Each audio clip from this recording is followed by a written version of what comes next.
is Marshall Gittler, Head of Investment Research here at FXPRIMUS, bringing you the day's scheduled events for Friday, the 8th of January. Well, the European day starts with the UK trade balance for November at 9:30 GMT. Now, 3 out of the last 4 months have seen a trade deficit of over £11 billion, the worst deficits on record. Investors will want to see that trend reversing. Their concern is that the country needs to attract a lot of investment income to cover these huge trade deficits.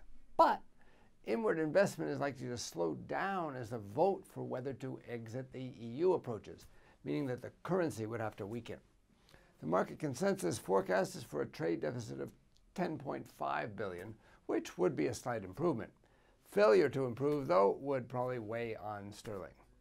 Then at 13:30, the star of the day, the U.S. non-farm payrolls and unemployment rate for December. The market's expecting yet another rise in payrolls of 200,000 and for the unemployment rate to stay steady at 5%. Meeting those targets might cause people to think that the Fed's on its way to meeting its overall targets and could firm up the dollar. On the other hand, a below consensus result would likely cause the usual volatility in the dollar and in equity markets. Now, at the same time, Canada announces its employment change and unemployment rate for December too. After 3 strong months, the number of people employed fell sharply in November. That wasn't as bad as it seems, though, as the fall was entirely through losses in part-time employment, while full-time jobs actually increased. Now, with complications like that, it's a tough number to trade unless it's a polar opposite to the U.S. data.